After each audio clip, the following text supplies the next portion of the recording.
was born July 24th, 1995, and my pregnancy with her was uneventful. Her birth was easy.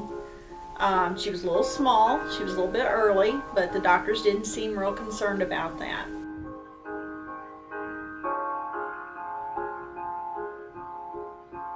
I got her up on Sunday morning. She seemed to be feeling better. She ate a little bit. We played some, and I put her down for an afternoon nap. When I went in to get her up, her abdomen was huge.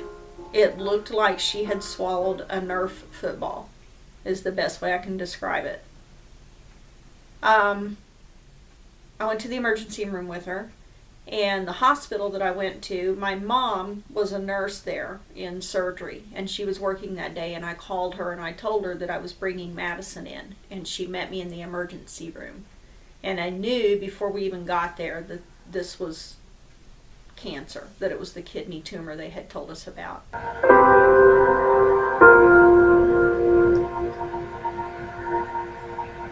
The next morning we were transferred to St. Jude Hospital in Memphis, and 2 days after that they were removing her kidney, her left kidney. She was left with her right kidney. She went through chemo and radiation. That was rough, but she was tough. She made it through it. She learned to walk while she still had staples all across her abdomen from her surgery. She started talking. She was a tough kid, and she did okay.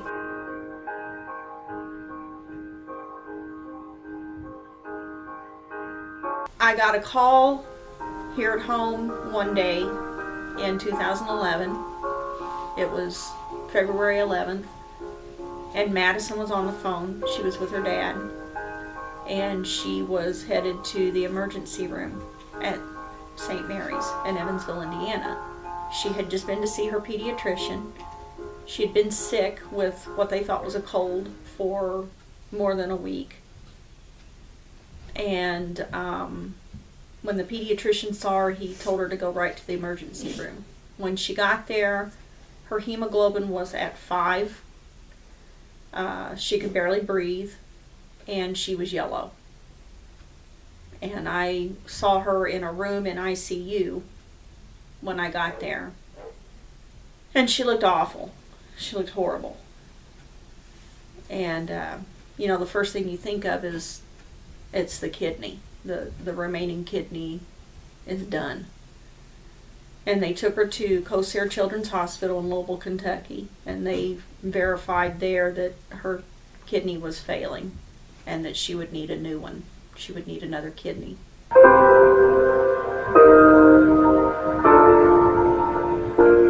In October of 2011, Madison got a kidney. She got one from her dad. He was a match, and she was able to get a kidney from him. And that went well. The surgery went well. Her recovery went well.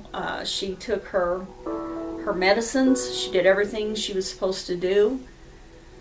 And things were great. She got to go back to high school. She got to graduate high school. However, in March of this year, 2015, Madison got desperately ill again and ended up back in the hospital in Louisville. And her transplanted kidney was rejecting. They did ultrasounds, they did CAT scans, they did blood tests, they even did a biopsy of the kidney, and everything came back that she was rejecting this kidney.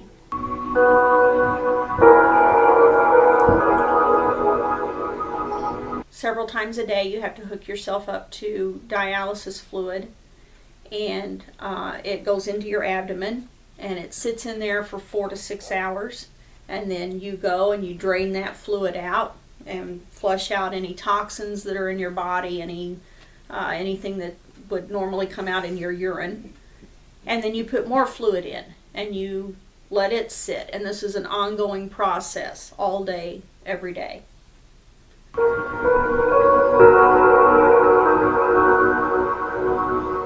Madison's 20 years old. She is engaged. Her fiance is a wonderful guy.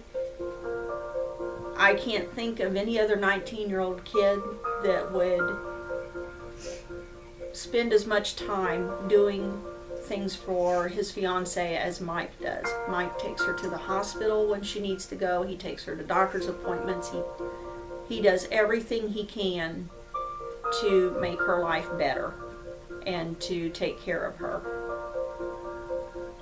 At this point, Madison can't hold a job.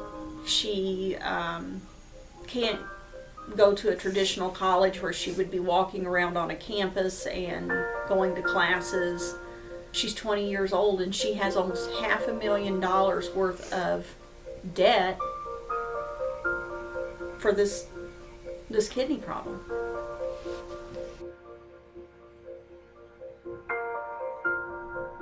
I'm Michael Stutzman, and my partner is Madison Willett. I've met her in 7th grade at Helford Park in a computer lab when she was very shy. She had one of her best friends come and ask me out for her.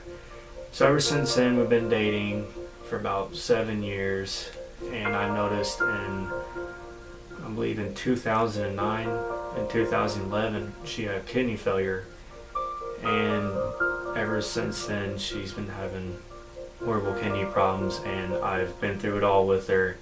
Saw what she's went through, all the pain, the troubles, and a lot of doctor appointments back and forth to Louisville. And during that time, I haven't seen her in about 2 or 3 months. You know, she'll come home, see a little bit, and the next thing you know, she had to get admitted back in. It's just the most horrible thing for someone to go through their whole life, ever since she was 14 months old. So I'm hoping pretty soon she can get a kidney transplant 6 months from now. And the best thing I'm going to do for her is I'm going to test and hopefully I'm a match, and if I am, I'm going to give her one of mine.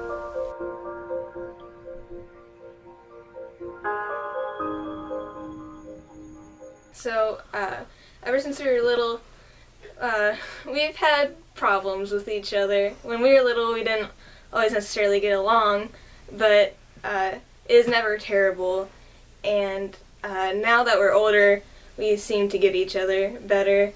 And she always wants to hang out with me. She does whatever she... I'm messing up. You need to cut that part out. You know.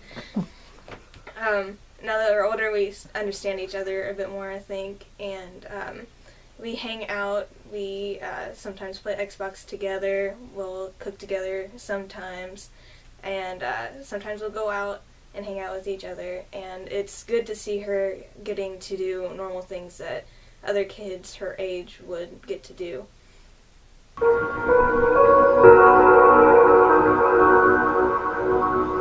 Madison's stepdad.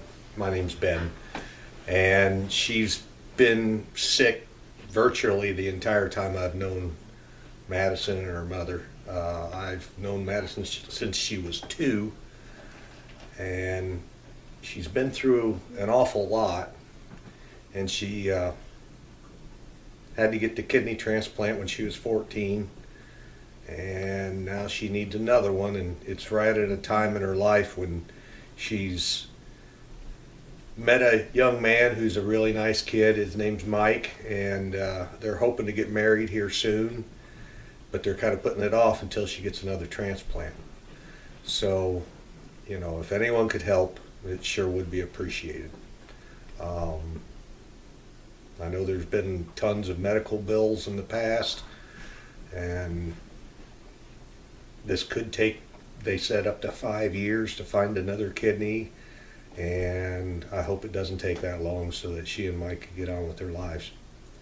Anyway, thank you.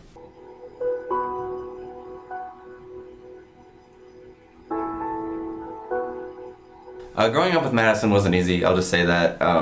You know, it's kind of a sibling rivalry thing. But I remember when she was a baby, she had kidney cancer, and they did have to take one of her kidneys out. But one of the things I do remember from that is that she was a tough kid. And you can't say that about a lot of people, especially at that young of an age. And she did fine up until around 2011, where her remaining kidney started to fail. And I remember she was fortunate enough to get a another kidney from her father. And from what I remember from it, it went pretty well. I think the procedure was fine, the recovery was fine. And she got to go back to school. She got to graduate high school. She got to go to prom. She got to do everything in that amount of time that a normal teenage girl should get to experience. You know, going to prom is a big thing for girls, especially in high school. It's a big thing for everybody, and she got to do that. She got to graduate high school. But you know, ever since she was a baby up until now, she's always struggled with kidney problems. And being 20 years old and being almost $500,000 in debt, that sucks, because she's never got to fully experience or live a normal life the way that a teenage girl should. Even an adult, well, being an adult now, she's never got to experience that. She's never going to be able to drive. She's never going to be able to hold a job. She's never going to be able to fully live on her own and experience that like you and I would get to. You know, to somebody like me or you, that's not a big deal, but to her it is. And not being able to do those things because of kidney failure, because of just everything that she's had to go through in life, plain and simple, running out of options, and any help that we could get from anybody would be greatly appreciated. Just kind of sit back and think about everything that you've seen and heard in this video, and just think, you know, would I want my child to go through this? And I know that nobody would. So, like I said, if anybody is willing to help, if anybody is willing to do anything, it would be greatly appreciated. So, thanks.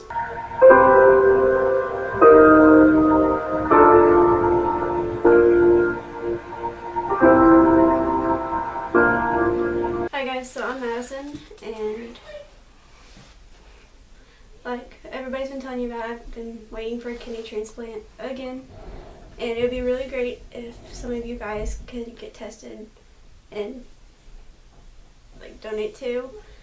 But you guys can visit the website. It's vanderbilttransplant.com. We'll put it down below in the links, and then I'll also have my Facebook down below, so you guys can message me. And yeah.